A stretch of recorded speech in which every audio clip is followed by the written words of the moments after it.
It didn't take long for Bourne to learn that she and the chairman were not going to see eye to eye. He said something to the effect of, well, Brooksley, we're never going to agree on fraud. And she said, well, what do you mean? And he said, you probably think there should be rules against it. She said, well, yes, I do. He said, you know, I think the market will figure it out and take care of the fraudsters. The Alan Greenspan lunch, did it actually happen? Where he says... I'm not going to talk about it. I'm not going to talk about it on camera. Greenspan didn't believe that fraud was something that needed to be enforced, and he assumed she probably did. And of course she did. I've never met a financial regulator who didn't feel that fraud was part of their mission. That was her introduction to Alan Greenspan. The clash with Greenspan didn't intimidate Bourne. She was determined that her agency would investigate fraud at the first opportunity. One area that caught her attention was a new and highly lucrative market, over-the-counter derivatives. She starts to realize that there's this whole world out there of what are called over-the-counter derivatives that are essentially unregulated. It's not even that they're unregulated, it's that the government doesn't even know what's going on. My staff began to say how big this was and how little information they had about it. On Wall Street, they described it as a black box. Only the parties involved in a deal knew what was happening. Derivatives, in essence, are insurance policies that various players on Wall Street enter into to protect themselves from unforeseen calamities. It was a $27 trillion market, happening out of sight, inside a black box. We didn't truly know the dangers in the market because it was a dark market. There was no transparency. The conditions were very favorable for things to go wrong. As Bourne's investigators learned, there was also plenty of room for old-fashioned fraud. Looking inside Wall Street's black box was impossible for Bourne, or indeed any other government regulator. They're unregulated. The contracts aren't traded on exchanges. They're entered into between private parties. There was no record-keeping requirement imposed on participants in the market. There was no reporting. We had no information. There's no way, really, for the government or anyone else to know how many of these are out there, know how big a market it is, and know who owns them and who owes who money, because it's just a bunch of contracts in file cabinets in the lawyers' offices of banks and hedge funds all over the world. And that's what frightened Bourne more than anything. Trillions of dollars, and the biggest banks in the country operating in secret. If something went terribly wrong, the high-stakes derivatives market could take down the entire financial system. And that's what everybody's worried about. You have one big institution that fails. It can't pay its obligations.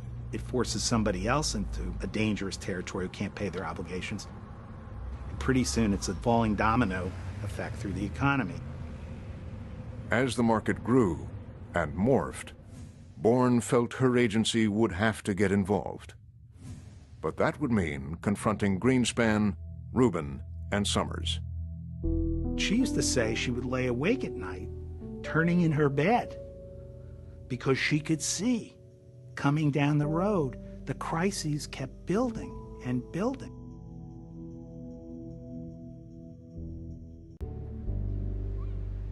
But at Treasury, things were about to change. The carefully calibrated inner tranquility was being disturbed by a small tremor. It quickly made its way up to Robert Rubin. Brooksley Bourne was contemplating the regulation of OTC derivatives. The pushback is visceral and immediate. And that's one of the striking things about this. This was a job for Larry Summers. I walk into Brooksley's office one day. The blood is drained from her face. She's hanging up the telephone. She says to me, "That was Larry Summers." Larry basically reads her the riot act. He more or less tells her my understanding, is that you don't get it. He says you're going to cause the worst financial crisis since the end of World War II, that he has, my memory is, 13 bankers in his office who have informed him of this. Stop. Right away. No more. In Washington, they say the financial sector has 5 lobbyists for every congressman. Brooksley Born is stepping into the maw of the most well-oiled and highly financed lobby in the history of Washington, D.C. It's the financial lobby. Bankers just fall over themselves, calling Summers and Rubin and Greenspan and everybody, saying, get this lady off our backs. But the harder they pushed, the more interested Born became. They were totally opposed to it. That puzzled me. You know, what was it that was in this market that had to be hidden? Why did it have to be a completely dark market? So it made me very suspicious and troubled. Born's agency was legally independent. She reported to the president. Rubin had no authority over her. To stop her, he would call upon his allies who sat with him on a secretive council known as the President's Working Group. The President's Working Group was the most influential White House body on financial policy. It was called at the discretion of the Secretary of the Treasury. It was a committee handpicked by Bob Rubin, and it was a committee that he steered. Larry Summers attended. So did Alan Greenspan, and the chairman of the SEC, Arthur Levitt. Alan and Bob and I had known one another and away from government.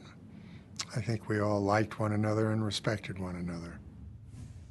By executive order, the head of the CFTC also attended the meetings. I didn't know Brooksley Born. I was told that she was irascible, difficult, stubborn, unreasonable. Rubin, Summers, and Greenspan had a great deal of faith in their own intellects. And I think that they were not welcoming of somebody who looked at the world different and was kind of abrasive. As Rubin was quietly preparing the working group, Born was taking the first steps toward regulating OTC derivatives, designing a document known as a concept release. In response, Rubin acted, calling an emergency meeting of the working group. We're driven there, and we get out at the entrance to the Treasury, go up to the room. Everybody assembles. The secretary walks in. The meeting is called to order. And the subject of the meeting was to discuss the concept release, and the clear mission of it was to convince Brooksley that it shouldn't be issued. What's amazing is that Rubin and Greenspan said, no, no, no, you can't do that. We just can't have this. And it got pretty nasty pretty quickly. Those on the other side were saying, look, this deregulated market is part of what's brought us the boom times. And so we don't want to change that. You know, the market will take care of everything. And we really don't need regulation of these. And in fact, it would be counterproductive. Rubin was condescending toward her. He said he would get his lawyer in the department to help her understand the laws better, something like that. And then it was Alan Greenspan's turn. I happened to be sitting behind Brooksley and behind Greenspan. They're sitting next to each other. Greenspan turns to her, she turns to him. His face is red, and he's clearly quite upset. He was very adamant that this was a serious, serious mistake, that it caused untold damages to the financial services market, and that she should stop and not do this, that it was unwise and would cause tremendous damage. In a group of this kind, there will be a disparity in power, and it would take an extraordinarily outspoken, knowledgeable, pugnacious person to fight the losing battle against the titans who led that group. It's the education of Brooksley Born. They decided that, hey, she's not playing ball. We're going to teach her a lesson. And we're going to get this thing killed because we don't want it to happen.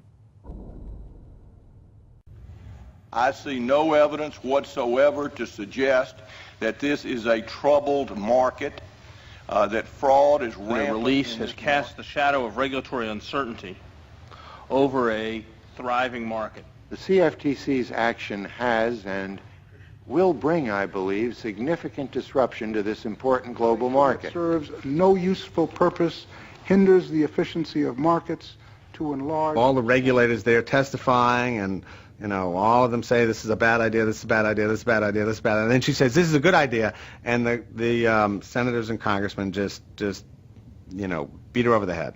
I feel very strongly that we should not have one agency innovate in this area, and in doing so create very substantial financial problems. 90% of the members of Congress couldn't have told you what a derivative was. So all they knew was that these guys on Wall Street, some of whom make big campaign contributions, many of whom seem very smart, say if we do this, it'll screw up the economy. My question again is, what are you trying to protect? We're trying to protect the money of the American public, which is at risk in these markets. As for Brooksley Born, without new regulations, she's offering another warning. I think we will have continuing danger from these markets, and that we will have repeats of the financial crisis. May differ in details, but there will be significant financial downturns and disasters attributed to this regulatory gap over and over until we learn from experience. The wonderful thing about fraud is that it produces guaranteed record profits. So the person at the top sets a tone that is corrupt, and he creates financial incentive structures where if you cheat, you make a lot of money. And if you don't cheat, not only do you not make a lot of money, you get in trouble.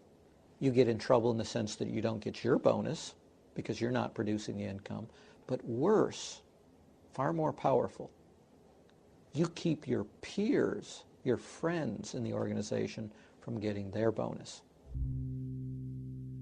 The people who have the greatest moral backbone leave. And the folks that stay become ever more used to an environment in which cheating is the norm. Pretty soon, they almost always start joking about it. They tell these people that are prospering by cheating that they're geniuses, that they're transcendent. It's like the Übermensch, transcends normal human morality because they're better and brighter than all of us. It's Darwinian, social Darwinian thought taken to the absolute max, and it degrades everything.